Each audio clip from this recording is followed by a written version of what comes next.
Boa tarde a todos que nos acompanham. Sejam bem-vindas e bem-vindos ao call de resultados do primeiro trimestre de 2023 da Eternit. Meu nome é Anderson Rebeck, sou gerente de RI da companhia. É uma satisfação ter você conosco nessa tarde. Para a apresentação de hoje, contamos com a presença do diretor-presidente, Luiz Augusto Barbosa, e do CFO e diretor de Relações com Investidores, Vitor Malman. Antes de iniciarmos essa apresentação, gostaria de passar algumas informações. A apresentação terá duração de aproximadamente 1 hora e, após a conclusão, abriremos para perguntas. Caso deseje fazer uma pergunta aos executivos da companhia, peço que utilize o chat desta plataforma de webcast. Aviso importante: declarações contidas nesta apresentação relativas às perspectivas dos negócios da companhia, projeções de resultados operacionais e financeiros e referências ao potencial crescimento da companhia constituem meras e foram baseadas nas expectativas da administração em relação ao seu desempenho futuro. Essas expectativas são altamente dependentes do comportamento do mercado, da situação econômica do Brasil, da indústria e dos mercados internacionais. Portanto, estão sujeitas a mudanças. A Eternit não pode dar qualquer certeza quanto à realização das expectativas apresentadas. Agora, passo a palavra para o Vitor.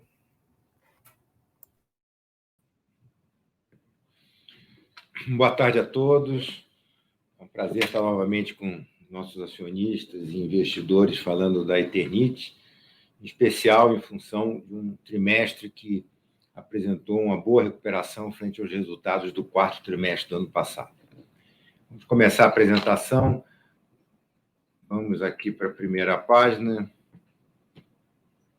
sobre conjuntura e mercado.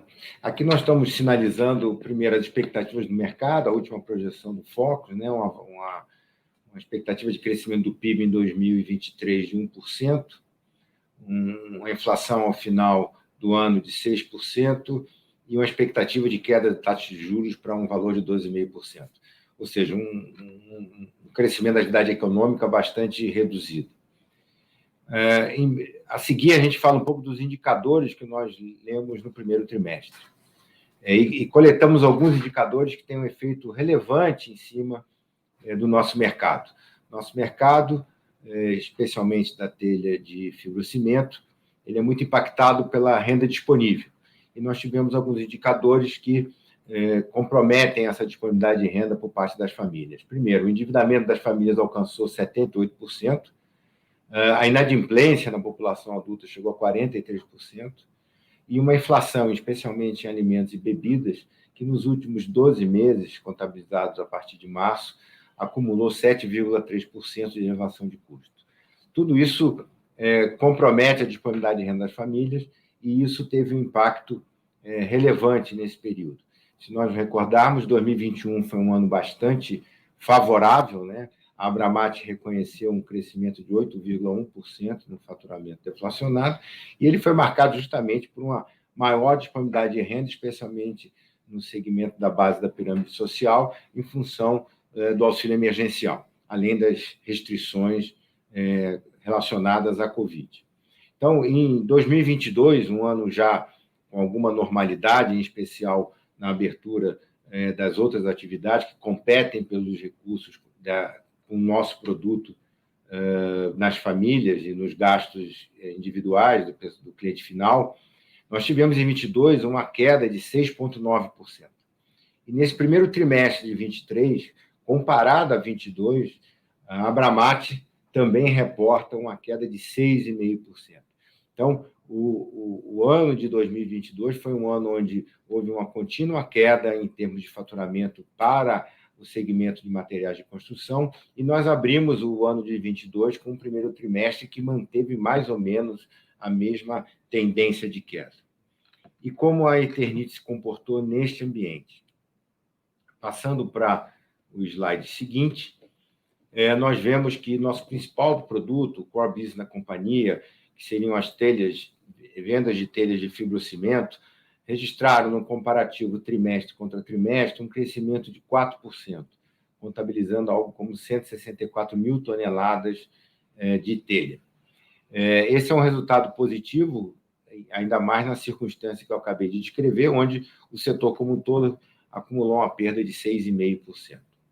Se nós formos para sistemas construtivos, que é outro produto que utiliza a mesma base industrial, a mesma tecnologia de fabricação de fibrocimento, nesse caso, nós percebemos um recuo de 11% nas vendas, em especial em painel wall. As placas cimentícias continuaram com bom desempenho, mas painel wall apresentou um recuo. A produção de fibra de polipropileno é basicamente uma venda cativa da nossa unidade de fibra que se localiza em Manaus, e ela acompanhou uma menor atividade, não tivemos venda para terceiros, então ela ficou restrita à venda cativa e, com isso, registrou um recuo de 4% no trimestre contra trimestre. A boa notícia é que, apesar de termos tido uma margem bruta de 24% inferior ao que tínhamos no ano anterior, mas o mais importante é que, frente à margem obtida no quarto trimestre, nós tivemos um aumento de 4 pontos percentuais. Ou seja, saímos de 20% de margem bruta nesse segmento para 24%, um crescimento bastante expressivo, nos colocando, superando os últimos 2 trimestres em termos de margem bruta. Indo para o nosso negócio de telhas de concreto, que são as telhas da Tégula, também tivemos um recuo expressivo de 20% nas vendas, alcançando cerca de 1,5 milhão de peças no trimestre, 500 mil por mês, um valor que ficou bem abaixo do que nós conseguimos oferir ao longo de 2022.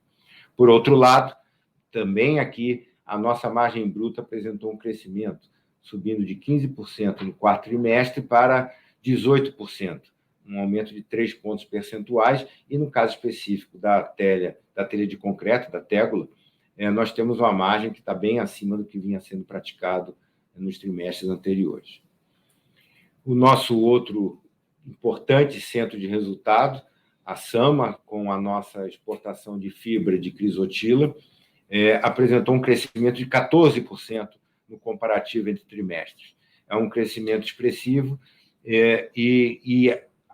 também tivemos, no comparativo de margem bruta, uma margem de 40%, superior à do primeiro trimestre, que registrou, de 2022, que registrou 37%, apesar de ter apresentado uma queda de 4 pontos percentuais frente ao último trimestre de 2022. Essa queda tem uma associação importante com a incidência de chuva na região, onde a gente tem que ter um nível maior de consumo de energia elétrica, que foi o principal fator que subiu em função da retirada da água para poder fazer a mineração no fundo da cava, lá em Minasul.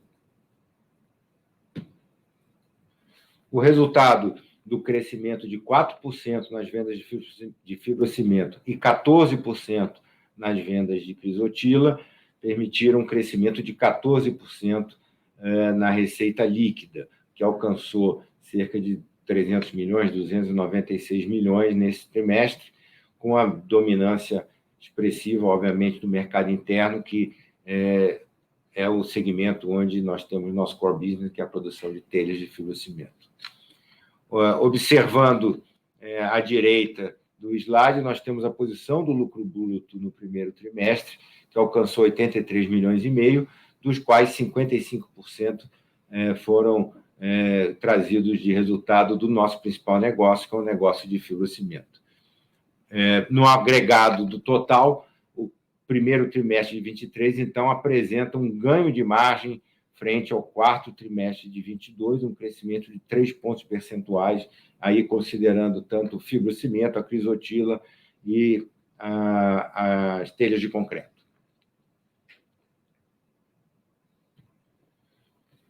Em termos de despesas gerais administrativas, a empresa experimentou um recuo de 17%, quase 5 milhões de reais, quando eu comparo o valor registrado nesse trimestre contra o último trimestre.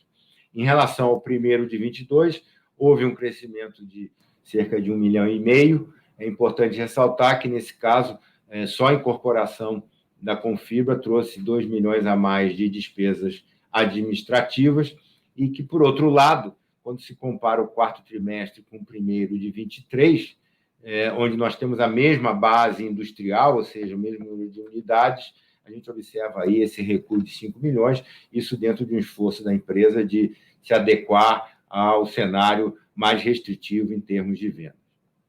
Da mesma forma, em termos de despesas com vendas, talvez mais importante do que o expressivo recuo de 22%, né? Totalizamos 24 milhões nesse trimestre, foi a redução de 2 pontos percentuais quando eu faço uma comparação da despesa com vendas frente à receita líquida. Então, no quarto trimestre, nós tínhamos 10% do valor das vendas líquidas era consumido com a despesa de venda, e isso recuou para 8%, um recuo bastante expressivo. Estamos falando aí de 25% em termos percentuais.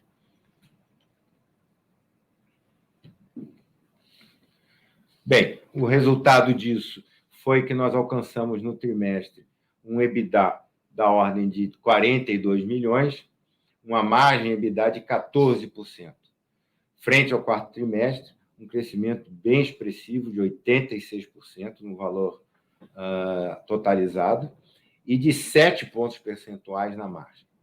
A gente vai ver mais à frente que, fora situações extremas, como 21, muito positiva, e o período da transição da fibra de crisotila para a fibra de polipropileno para a produção de telhas de fibrocimento, a nossa margem EBITDA anual tem oscilado entre 18%, 16% e 20%. Então, o 14% no primeiro trimestre é bastante positivo, porque faz uma reversão frente à queda que nós observamos no quarto trimestre de 22. E, por consequência, o lucro líquido também apresenta um crescimento de 57%, alcançando 22 milhões nesse trimestre, um crescimento de 3 pontos percentuais na margem líquida da companhia, que totalizou 7%. Passando para o nível de endividamento da empresa, hoje a empresa tem um endividamento líquido de 33 milhões. Esse endividamento é muito mais consequência da redução das disponibilidades de caixa, e depois eu vou entrar um pouco mais de detalhe nisso, porque, sobre a ótica de dívida bruta, houve uma redução de 20 milhões frente ao quarto trimestre de 22. A disponibilidade de caixa houve uma redução expressiva em função de 4 fatores principais. Primeiro, o ajuste de capital de giro, que resultou num pagamento para o vendedor da Confibra da ordem de 25 milhões, ou seja, o valor que nós encontramos na empresa tinha um capital de giro superior ao que havia sido contratado. Isso consumiu 25 milhões do caixa. Tivemos investimentos no nosso projeto de Caucaia, da ordem de 21 milhões de reais. Tivemos também o pagamento de uma CE, né? Nós fizemos a CE no quarto trimestre, um desconto dos recebíveis de exportação. São empréstimos de trading finance de curto prazo, o prazo médio de recebimento nosso é entre 45 e 90 dias. Então, eles foram quitados e isso consumiu 20 milhões de reais, que é justamente a redução do endividamento que eu havia reportado no início. E, finalmente, um pagamento de juros sobre capital próprio no montante de 18 milhões. Tudo isso somado deu essa redução que nós vislumbramos aí de cerca de 80 milhões de reais. Importante ressaltar que do nosso endividamento bruto, 13% disso está em curto prazo e 87% está em longo prazo. Isso é um dado importante, a empresa ainda está em RJ e nós estamos voltando ao mercado de crédito, destacando aí a contratação do empréstimo da linha Finame junto ao Banco da Ecoval, que representa metade do nosso endividamento bruto, sendo a outra parcela referente ao financiamento para a construção da unidade de Manaus, de fibra de polipropileno, que hoje totaliza um saldo de 32 milhões de reais. Falando um pouco agora da dívida concursal, o financiamento do BASA está dentro da dívida concursal, mas, basicamente, nós temos um fluxo de pagamento que havia sido previsto inicialmente, uma dívida pré-fixada a 7%, e ela representa o principal item de dívida deste quadro, né? Nós temos uma dívida total de R$ 38 milhões, aproximadamente, sendo que o financiamento do BASA representa R$ 32,5, né? Tem cerca de R$500 milhão, R$500 mil, na verdade, 461 mil de dívida classe 1, classe trabalhista, que são novas dívidas que entraram no quadro, e o saldo restante, que nós estamos falando em termos de cerca de R$5 milhões, são credores que não compareceram para recebimento dos seus créditos. Em termos de recuperação judicial, nossa situação, eu diria, em termos de financeiros, e a gente vai ver mais alguns dados mais à frente, é bastante confortável. A questão hoje reside ainda numa discussão no âmbito do STJ, na qual nós buscamos que seja restabelecido a forma de pagamento especificamente para os credores da classe 1, da forma que foi aprovada no plano, que, em linhas gerais, estabelece que dívidas até superiores a $250 mil, o valor de R$250 mil reais, os valores de R$250 mil serão pagos em cash, em caixa pela companhia, e acima disso será pago através da emissão de ações. Esse procedimento foi praticado em 2019, teve sucesso, entretanto, houve um recurso contrário a ele que teve acolhida no TJ de São Paulo, e nós estamos recorrendo ao STJ. No momento, estamos numa etapa onde estamos aguardando o julgamento dos embargos de divergência que foram interpostos pela companhia, visando, como eu disse, restabelecer a forma original de pagamento. A forma hoje, resultado da decisão vigente, resultado da decisão do TJ de São Paulo, é o pagamento na totalidade no prazo de 12 meses.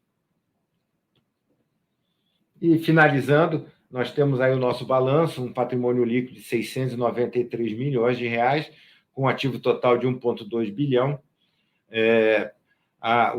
Temos um ativo circulante que supera o passivo circulante de R$422 milhões, ou seja, o excesso de circulante em ativo é cerca de 1/3 do nosso ativo total, e uma liquidez corrente de 2,9. Sem dúvida, um quadro de liquidez bastante positivo, uma relação de equity debt de 59%. E aí nós vemos a evolução do quadro. No início, na verdade, de 2020, nós tivemos uma reversão do PL, né? Tivemos aí, então, em março, em termos comparativos, um PL negativo de 18 milhões, mais ou menos, e 21 já revertemos isso, e agora estamos com esse PL de R$693 milhões. Nossos projetos estratégicos, então, uma rápida apreciação sobre eles. Em termos de telha fotovoltaica, estamos tendo vendas regulares de telha solar, né? De tégula solar, desculpe. Tégula solar é a telha de concreto fotovoltaico, que é comercializado sob a marca da Tégula. Então, tivemos a venda de telhas que totalizaram 42 kW-pico de potência. E, em termos de Eternit solar, após termos feito alguns projetos piloto, em especial o projeto lá no Mato Grosso, uma área de confinamento, um galpão de confinamento bovino, estamos instalando um gerador de 300 kW-pico na nossa nova unidade de fibrocimento em Caucaia, o projeto em andamento. Isso vai representar cerca de 25% do consumo de energia elétrica quando da fábrica em operação, será abastecido por esse gerador solar. A foto à direita apresenta justamente a instalação já das telhas no galpão em construção lá em Caucaia, Ceará. Falando em Caucaia, o projeto Greenfield no Ceará, então, só para relembrar, é um projeto com a capacidade de 78 mil toneladas ano de telha, um investimento de 165 milhões. Hoje, como a gente vê na foto, temos a implantação da infraestrutura civil, elétrica e hidráulica em andamento. Em termos de equipamento, basicamente todo o fornecimento já foi contratado, está em construção, e nós vemos aí na foto abaixo esse vaso em amarelo, na verdade, é o pulper de celulose, o primeiro equipamento a ser instalado já na unidade. Temos até então um valor desembolsado da ordem de 83 milhões, que representa 50% do investimento total. Esses 83 milhões têm sido feitos basicamente com capital próprio. E, finalmente, o projeto de ampliação da unidade de Manaus, que é um desgargalamento da unidade existente, que tem hoje uma capacidade de cerca de 12 mil toneladas ano. Com esse desgargalamento, ela vai alcançar 18 mil toneladas ano, um crescimento de 50%. O avanço físico dessa obra está em 81%, e o valor compromissado da ordem de 16 milhões, que representa, grosso modo, 70% do valor total. Então, esses 3 projetos são projetos importantes para a companhia no seu ciclo de crescimento e diversificação, e eles estão, todos eles, fotovoltaica já saiu da etapa de CAPEX, né, já está em operação, e os 2 outros estão em vias de conclusão agora no segundo semestre de 2023.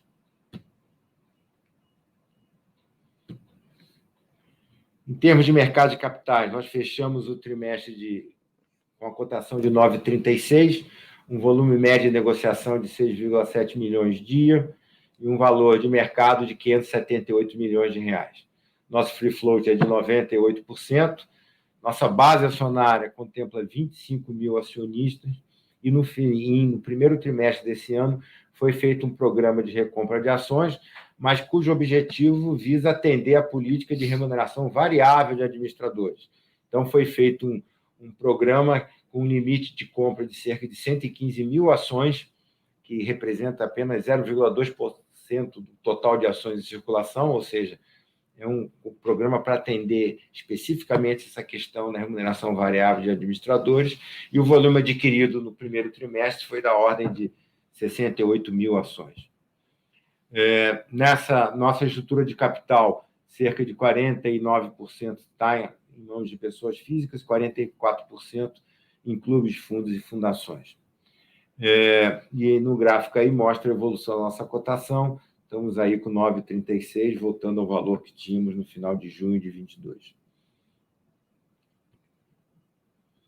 Em eventos subsequentes, destacamos aí que na RCA realizada ontem, foi aprovada, de acordo com a nossa política de dividendos e juros sobre capital próprio, uma política aprovada ainda em junho de 22, o Conselho, então, aprovou a declaração de JCP relativa ao resultado do primeiro trimestre, da ordem de 4,8 milhões de reais, um valor bruto, que representa cerca de 0,078 ou 7,8 centavos por ação, e com pagamento previsto conforme a política em 29 de setembro de 23.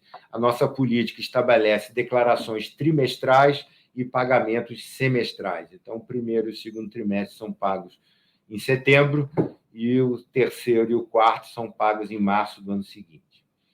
Ao avaliarmos nosso yield, considerando dividendos e JCP, a gente observa que em 22 nosso yield foi da ordem de 5,9, fizemos um pagamento da ordem de 58 milhões de reais. Esse yield está medido com base na média de cotação de abertura e fechamento do ano, né, do período, e já nos últimos 12 meses de 23, para fazer na mesma base, nós estamos com um yield da ordem de 4,8%. Resumindo, então, o que foi o trimestre, foi um trimestre, eu diria, marcado pela recuperação dos nossos indicadores econômicos, tivemos um aumento de receita frente ao primeiro trimestre de 22 da ordem de 14%, mas, em especial, o lucro bruto e o EBITDA cresceram substancialmente, especialmente o EBITDA, 42 milhões, representa 86% de crescimento frente ao quarto trimestre, e a margem EBITDA alcançou 14%. Se a gente observar essa margem EBITDA recorrente no gráfico à direita, a gente observa aí uma longa série, e a gente observa que, tirando a faixa de 21, que foi um ano bastante atípico, e o período bem negativo de reestruturação da companhia, onde nós tivemos margens até negativas, nós estamos em 14%, que está se aproximando do que era o patamar de 16% a 18% que a gente vislumbrou aí no início dessa série, época na qual nós operávamos com a unidade de produção de fibra crisotila, não só para exportação, mas também para venda e consumo no mercado interno. E, finalmente, então, um pagamento de 4,8 milhões a título de JCP, que que já estão declarados para pagamento de setembro, como eu acabei de afirmar. Bem, aqui temos, finalizando, uma foto aérea da unidade de Caucaia. Ela deve ser recente, a gente está vendo aí, não é mais nova, recente. Tem mais recente, a gente vê pela cobertura de telhas fotovoltaicas que a gente observa nessa faixa que está ainda descoberto, que já avançou bastante naquele outro foto menor que eu mostrei. Bem, esse é o nosso resumo dos resultados e vamos passar agora à questão de perguntas. Muito obrigado.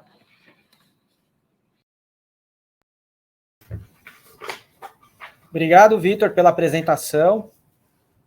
Gostaria de lembrar a todos que estão nos acompanhando que, caso deseje fazer uma pergunta, basta acessar o chat dessa nossa plataforma de webcast, que estaremos aqui à disposição.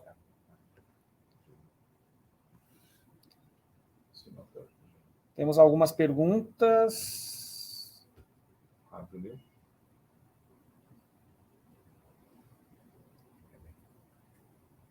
Vamos abrir aqui a câmera do Luiz e do Vitor para que eles possam começar a responder as perguntas. Obrigado. Responde a primeira, que eu respondo a segunda e a terceira. Deixa eu subir. Vamos lá. De baixo para cima ou de cima para baixo? De cima para baixo. De cima para baixo ou de baixo para cima? Essa é a primeira. Então, vamos lá. Roberto pergunta, no programa de recompra de ações é permitido o uso de derivativos?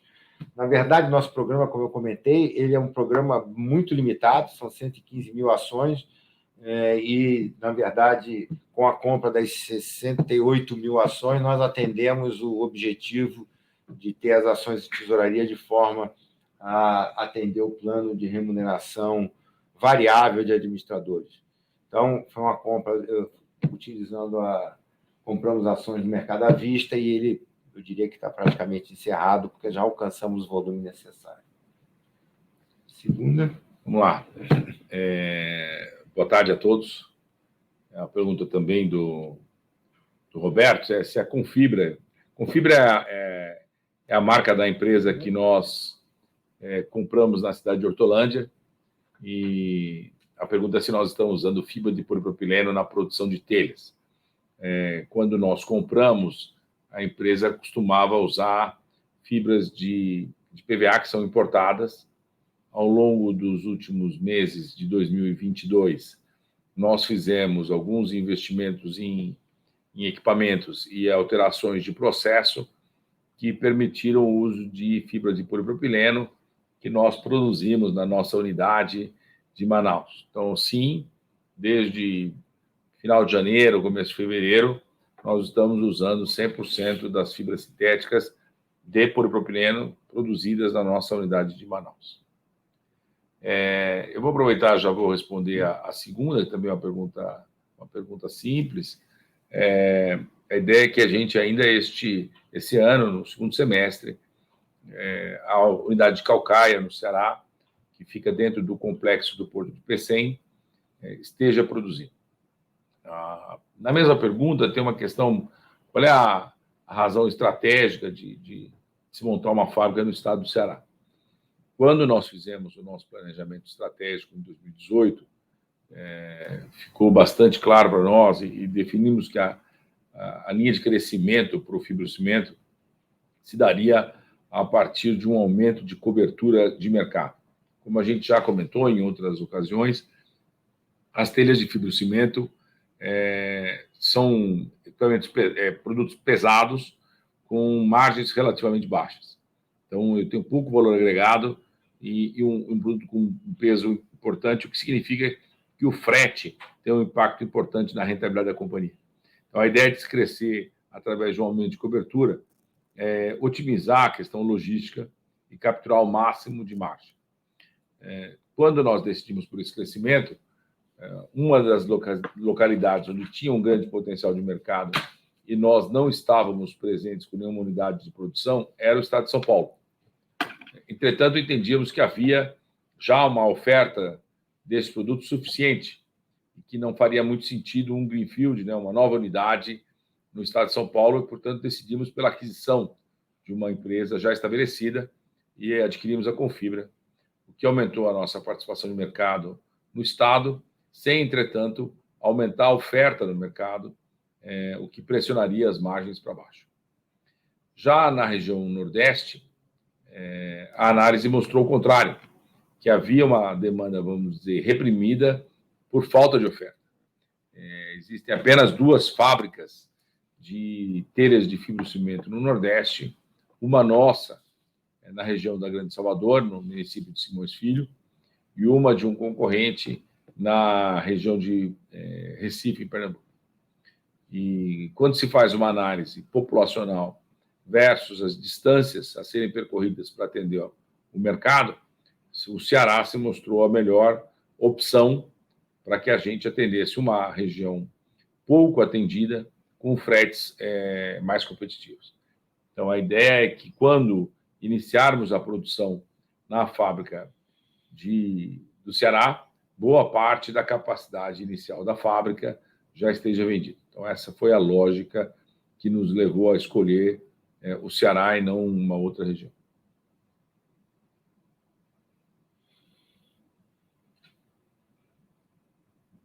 A próxima pergunta é do Paulo. Boa tarde, qual a expectativa com o preço das matérias-primas para 2023? A gente ainda observa, no comparativo ano contra ano, um crescimento no preço de matérias-primas, em especial cimento e calcário.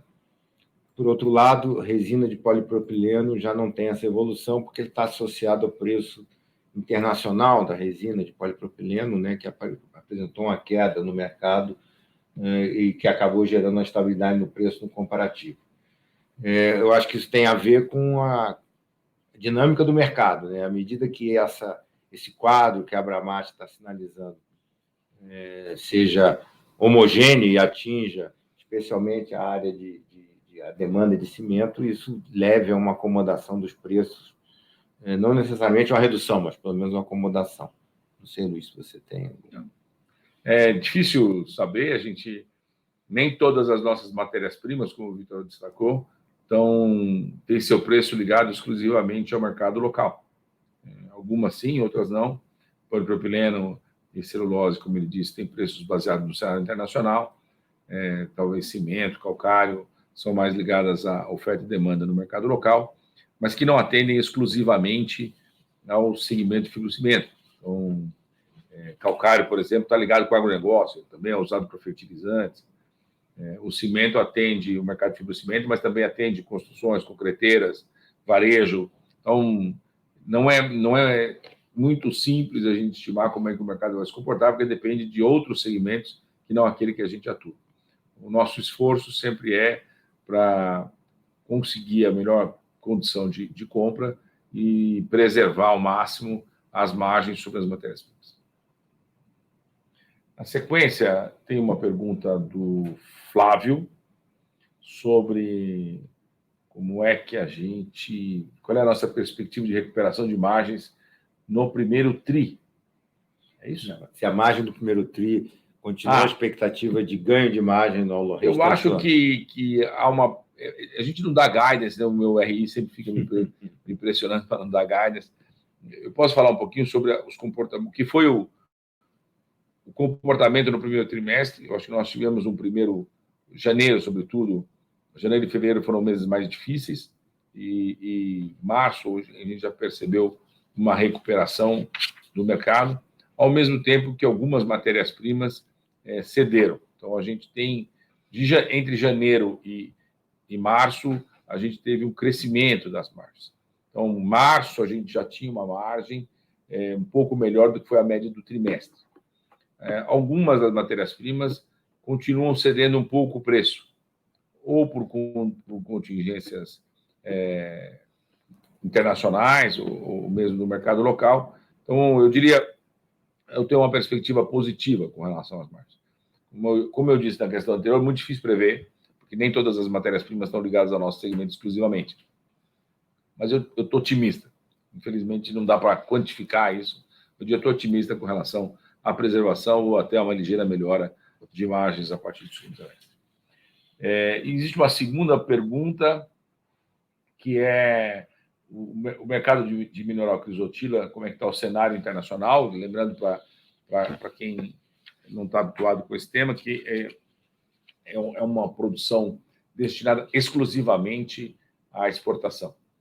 É um cenário também com uma certa dificuldade da gente prever, mas ele tem sido favorável para o nosso produto, porque existe ainda uma demanda importante desse mineral. A gente tem algo como 15% do mercado internacional, e os outros 2 fabricantes que são relevantes estão em uma área de influência da guerra da Ucrânia. Um dos grandes fabricantes, o maior fabricante do mundo, o maior produtor, está na Rússia, e o segundo maior está no Cazaquistão. Nenhum dos 2 teve sua produção afetada pelo embate militar que está acontecendo, mas a logística da região tem sido afetada por limitação de tráfego marítimo, mesmo alguns trechos terrestres. Então, alguns clientes têm preferido diversificar a sua fonte desse mineral, o que nos favorece. Então, por hora, eu diria que o cenário continua favorável para a venda a partir da América do Sul deste produto. Outra pergunta é do Rani Clever. Ele pergunta qual a participação da receita no trimestre que veio da Confibra. Na minha estimativa, de cerca de 18%, que não está muito longe do que seria o aumento de capacidade proporcionado por ela, e está contabilizado nos valores que estão totalizados aí. Então, uma boa estimativa dessa ordem, 18%. Lembrando que, como a gente tem tratado isso internamente, a aquisição da empresa Confibra nos trouxe 2 coisas, 3 talvez. Nos trouxe o ativo, que é a fábrica que está ali na unidade de Hortolândia, nos trouxe o fundo de comércio, os clientes que compravam e que estavam acostumados a se abastecer dessa empresa, e a marca. E hoje a gente tem feito uma gestão separada dessas 3 coisas. Então, eu hoje produzo um produto com a marca Eternit também, né, na fábrica de Hortolândia, assim como também produzo a marca Confibra em outras unidades. Então, está cada vez mais difícil da gente separar quanto foi o faturamento da Confibra. Se você quiser saber qual foi o faturamento da fábrica de Hortolândia, é esse número que o Vitor acabou de reportar. Mas não quer dizer que seja o negócio Confibra também teve faturamento produzido a partir de produtos que foram fabricados em outras unidades que não a de Hortolândia. Então, a gente tem tentado otimizar esses 3 componentes da nossa aquisição de uma maneira separada. Como é que eu otimizo cada uma delas? Pergunta do Paulo, matéria... Não é uma pergunta, acho que ficou mal... Ficou quebrado, né? Não sei se a pergunta foi quais são as principais matérias-primas de fibrocimento. A fibrocimento é composto principalmente de cimento, calcário e 2 fibras, uma fibra natural, que é a celulose, e uma fibra sintética, que é o polipropileno. Passando então para o Renato, a companhia enxerga a possibilidade de novos M&As. Estamos sempre avaliando possibilidades, mas não temos nada no pipeline no momento. Fabrício pergunta: qual o faturamento esperado pelo Greenfield de Caucaia? Esse projeto terá melhora nas margens operacionais? Sim, porque hoje eu vendo na região do Ceará, trazendo de outras unidades. Então, eu vou ter um ganho logístico aí, porque cimento você tem no Brasil inteiro. Transportar a telha que custa, né? Então, sim, esperamos que as operações na região tenham um ganho de margem. E o faturamento esperado, ela representa cerca de 10% da capacidade existente no ano passado, hoje um pouco menos, com a incorporação da unidade de Hortolândia. Então, estamos imaginando algo entre 5% e 10% do valor do faturamento atual. Lembrando que a unidade de Caucaia ela está sendo construída e ela foi projetada para comportar 2 máquinas de produção. Cada máquina pode produzir entre 6 e 8 mil toneladas, dependendo do mix de produto que se faz, telhas maiores, mais espessas, bom, isso varia um pouco. E nesse primeiro momento, o que está sendo instalado é a primeira máquina. Claro, a segunda unidade exigirá a segunda máquina exigirá um investimento muito menor, uma vez que toda a infraestrutura do projeto já está sendo feita para comportar duas linhas de produção. Nesse primeiro momento, estamos falando de uma linha que vai trabalhar com os produtos mais vendidos na região e que deve gerar uma capacidade em torno de 6.500 a 7.000 toneladas de capacidade. Outra pergunta do Fabrício. Vocês estão conseguindo capturar sinergias com a aquisição da Confibras? Sim. Já no início, nós tivemos a assunção da companhia, lá, que se transformou na nossa unidade de Hortolândia, em agosto de 22. No primeiro momento, obviamente, já houve uma redução de DGA, né, despesas administrativas, em função do fato de que deixou de ter uma estrutura de empresa isolada, né, passou a ser unitária, então cargos de diretoria, etc. Depois tivemos otimizações logísticas, né, como o Luiz diz, hoje nós produzimos com a marca Eternit, com a marca Confibra nesta unidade, e da mesma forma em outras unidades, de forma a otimizar a questão logística. Passamos a ter também algum tipo de sinergia comercial e de suprimento, especialmente, com compras em condições mais favoráveis, em função do volume que o grupo compra. Talvez o último estágio, em termos de sinergias de estrutura, foi a entrada da unidade, né, a integração da unidade ao nosso ERP, ao SAP. Nosso ERP é o SAP, e que isso se deu na virada do ano, né, de dezembro para janeiro. Né? A primeira semana foi a semana de integração, partiu, estamos operando agora com o SAP, e isso também proporcionou redução na área administrativa. A utilização de fibra de polipropileno é outro fator importante, só para lembrar, esta unidade, quando não de nossa propriedade, utilizava uma fibra importada, o PVA, e passou a utilizar a fibra de polipropileno, que também resulta em margem na nossa unidade de Manaus, e essa margem, inclusive, é considerada conjuntamente quando a gente fala da margem da unidade geradora de caixa de telha de fibrocimento. Então, esse avanço, a gente observa uma redução de DGA do grupo consolidado como um todo neste trimestre frente ao trimestre anterior. Parte disso vem também da própria Confibra. A outra pergunta do Fernando: como estão os testes da telha de fibrocimento fotovoltaico? No último call de resultados foi comentado aqui que aqui estaria o volume, não na de concreto, que seria mais nicho. Tá, a telha de fibrocimento é onde a gente imagina volume, na de concreto é mais um segmento de alta renda. O que poderíamos esperar de volumes e podemos esperar margens melhores nessas telhas? Os testes de fibrocimento estão praticamente concluídos, o que trouxe resultados muito satisfatórios, o que nos levou a fazer um projeto de grande porte, como o que estamos fazendo na nossa fábrica de Caucaia, e a partir de agora a gente deve estar anunciando a liberação de venda deste produto para o mercado em geral. Então, esse é um produto que está na última etapa de aprovação. A gente já tem a aprovação do IMET para a venda, a gente acabou de fazer um primeiro projeto médio, foi feito, como o Vitor havia comentado, numa área de confinamento bovino no Mato Grosso do Sul, e visando o agronegócio, que acho que a gente acredita que é um potencial importante. Nós ainda temos um outro projeto menor para o fibrocimento, e o grande projeto atual é o de Caucaia, que a gente deve concluir a instalação nas próximas semanas, e a partir daí a capacidade está disponível para venda. Lembrando, mais uma vez, a gente sempre comenta, nós temos uma unidade de produção, sim, capaz de produzir para a venda, mas ela foi concebida como uma unidade piloto, então tem uma capacidade relativamente reduzida, mas dados os bons resultados que a gente obteve nos testes, a ideia é apresentar para o Conselho de Administração um projeto de investimento numa fábrica de grande porte, o que deve acontecer, a aprovação do projeto no segundo semestre deste ano.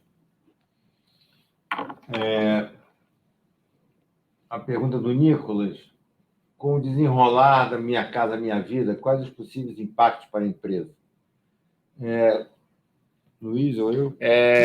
O Minha Casa Minha Vida é um projeto que, na maior parte das vezes, tem algumas unidades são feitas com casas, né, vamos dizer, construções horizontais, mas boa parte é feita com pequenos prédios até 3 andares ou 4 andares, até térreo mais 3, onde não há necessidade de uso de elevadores, o que reduz bastante o custo da obra. E isso tem um consumo de telhas de fibrocimento relativamente pequeno. Então, quando são pequenos prédios, a gente tem uma participação e a gente fornece telhas de fibrocimento, mas proporcionalmente o número de unidades acaba sendo um consumo pequeno, porque é um prédio e não uma casa. Quando o projeto se trata de casas horizontais, poucas vezes se usa telha de fibrocimento. É mais comum que se use telhas de cerâmica ou telhas de concreto. Nós temos uma participação, algumas construtoras que estão acostumadas a trabalhar conosco usam telhas de concreto. Então, pode haver um impacto positivo para a tégula, mas acho que dificilmente terá um impacto relevante para o fibrocimento. Bem, eu acho que esgotamos as perguntas colocadas. Não sei se mais alguém gostaria de fazer alguma pergunta, senão a gente volta para o Rebeca para fazer aí o encaminhamento.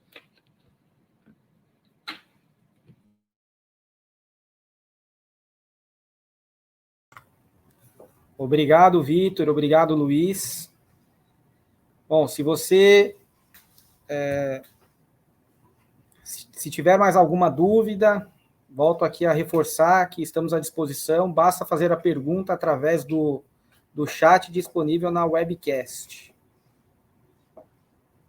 Bom, então, como não temos mais perguntas, gostaria de agradecer a presença de todos, reforçar que a área de relações com investidores continua aberta. Caso surjam novas dúvidas, questionamentos, estamos à disposição. Agradeço a companhia e chamo agora o Luiz para fazer as considerações finais. Bom, estão me ouvindo? Sim. Primeiro, obrigado por aqueles que participam. A gente sempre tenta criar o máximo de canais de comunicação com os investidores, com os analistas financeiros. A ideia é que a gente tenha máximo de transparência, que as pessoas possam entender como é que a companhia está se desenvolvendo, como é que ela está se comportando dentro do mercado. Eu fiquei bastante satisfeito com o resultado do primeiro trimestre. Acho que nós continuamos, mesmo num cenário de certa incerteza, a gente continua com um crescimento. Nós tivemos um crescimento de receita e isso é importante num momento como este. Nós tivemos, ao longo do ano de 2022, uma degradação do cenário do mercado de construção civil, e isso impactou também na nossa rentabilidade, e a retomada de uma rentabilidade mais interessante no primeiro trimestre, frente a essa tendência que vinha acontecendo em 2022, é bastante interessante. Então, quando a gente compara com o crescimento, com a rentabilidade que nós tivemos no último trimestre de 2022, nós ficamos bastante satisfeitos com esse resultado. Muitas vezes a comparação com o primeiro trimestre de 2022 demonstra uma redução, um recuo dessa rentabilidade, mas quem olhar atentamente o balanço vai ver que o primeiro trimestre contava com a venda de um ativo e que isso tinha um impacto no resultado final, que era, vamos dizer, não voltado diretamente à operação do negócio, muito mais à realização a monetização de um ativo não operacional.